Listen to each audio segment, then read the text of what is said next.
What if I told you there was a team with 60 wins, the #1 defense, the #3 offense, and every time they touched a court, they won by an average of 13 points, and they're still being disrespected? Yeah, well, that team actually exists by the name of the Oklahoma City Thunder. And this is an absolute juggernaut of a squad. One of the best defenses we've seen in quite some time. A really good offense. And they're just not being talked about enough. They have an MVP candidate in SGA. Chet and J-Dub are two great co-stars, and then they just have an endless supply of long athletic wings that can come off the bench and defend and shoot. But again, offensively and defensively from time to time, it all revolves around SGA. Love him or hate him, SGA is an absolute problem, especially working out of the pick and roll, but it's not like you can guard him straight up either. He's averaging 32.8 points per game, which leads the league, 6.3 assists, 5.1 rebounds, and he also plays defense, 52% shooting from the field, 37% from three, and he really likes to work out of this pick and roll. Watch him split this screen here. Sabonis gets a little bit too high on this hedge. He just splits it. Too quick for that. You've got to be a really quick-footed big to be able to contain him in the pick and roll. Got options there and just decides to dunk it. Now they send two at him. It doesn't matter. He's just going to split it and go right through. And this is against Keon Ellis, one of the premier wing perimeter defenders in the NBA. That he is just absolutely cooking. And then Laravia switches on to him, lulls him to sleep, and then the blow-by gets downhill and ends up dunking all over Keon Ellis right there. Then he can also go down and into the post, right? He is a bigger guard at 6'6" with a 6'11" wingspan. He really uses that to draw fouls, but also to go down low. Watch him right here. Keon is kind of getting up in him, so he just takes him down into the post.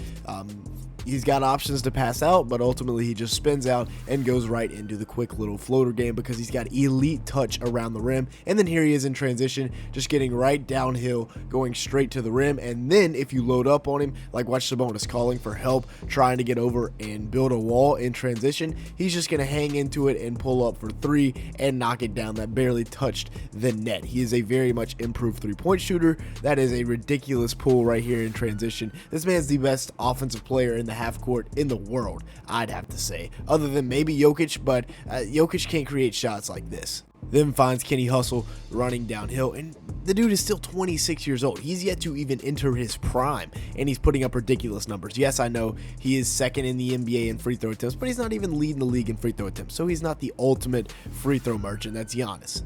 And maybe my favorite part about SGA is his defense. He's not one of those guys that you can mismatch hunt. He's not one of those superstars that just only cares about offense. He's averaging 2.7 stocks per game. And as you can see right here, he is an above average defender. That's a 6'6", that's your point guard, going up and protecting the rim right there and then just absolutely baiting this pass from Shaedon Sharpe. SGA is the real deal, love him or hate him.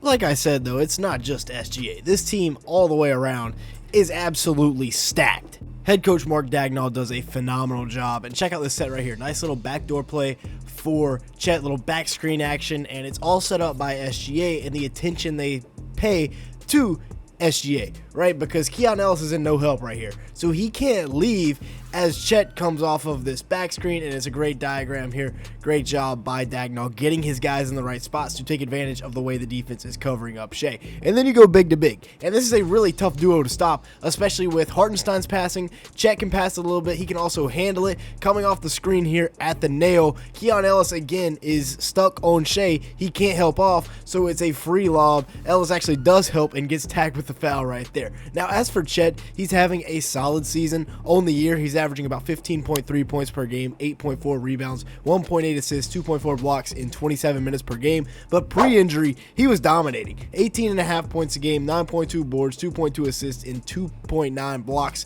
per game during that stretch, on 52% shooting from the field, 40% from three. And the Thunder were also 8-1 before he went down with an injury. And remember, there were comps as to if he was better than Wemby or not so far this year. Now, post-injury, he hasn't quite done what he was doing pre-injury. About 15.5 and about 8.5 on 50-37 splits on about 4 attempts per game. And they are 13-2 when Chet is in the lineup since his return. And again, Chet is obviously a unicorn type guy, a Porzingis, if you will, off of the Celtics who just won the finals. He can do a lot of stuff for you, and he's obviously a very valuable player. He's just had not quite the season he did before getting hurt. Now, if you've made it this far into the video, make sure to the like button, leave me a comment down below, and hit that subscribe button if you are enjoying at any point. With that being said, let's go ahead and get back and look at the glue guy guys here for this OKC squad because they got a lot of them. And yes, they have a nice big three, a fantastic big three, if you will. And then you've got guys like Isaiah Hartenstein, who does the dirty stuff down low, getting the block right there, finishing the lob here. We've already looked at this play. He averages about 11.3 points a game, 11 boards, 4 assists, 1.1 steals, and almost a block per game on 57% shooting from the field, 28 minutes per game, and he's played in 50 games so far. Did miss the beginning of the season, but per 36, he averages about 5 assists per game.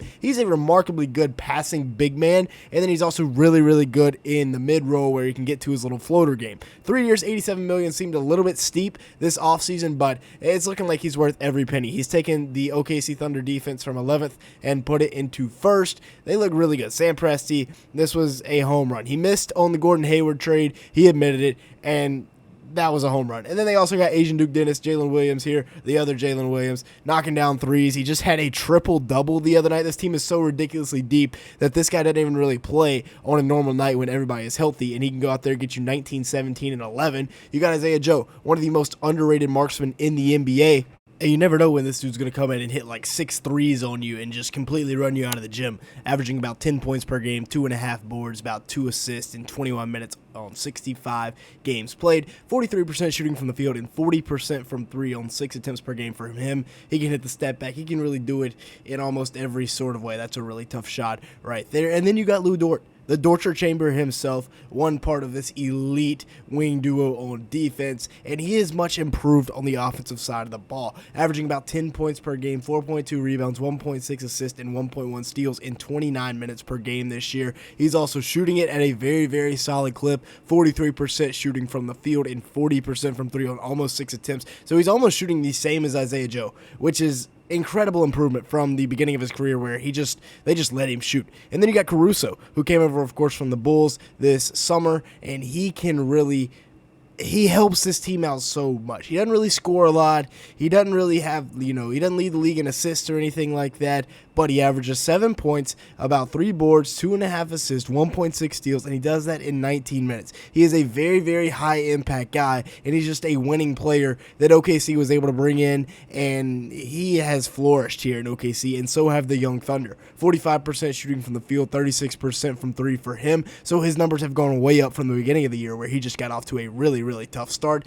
And then you got Dylan Jones, another guy here, the rookie. You got Kendrick Williams, another guy. They can all really play, and we've talked about all these role players without even talking about Aaron Wiggins, who might be the best one out of all of them, who is quietly the 4th leading scorer on this team, and then Cason Wallace, a really good guard off the bench. They're doing this without Jalen Williams, who has missed the last 7 games, in which the Thunder are 7-0, a ridiculous mark. He is 6'7" with about a 7'2" wingspan, and is just a really smooth scorer on the wing. Really tough to stop as well. The perfect co-star, if you will, for Shai Gilgeous Alexander. On the year this year, Jalen Williams is having another improvement in terms of scoring, rebounds, assists, and steals. 21.3 points, 5.5 boards, about 5 assists, 1.7 steals on 48% shooting from the field, 36% from 3 on 5 attempts. He's just playing really good basketball right now. And like I said, the most impressive part about this Thunder team, they're undefeated with him being sidelined right now. That is crazy to think about.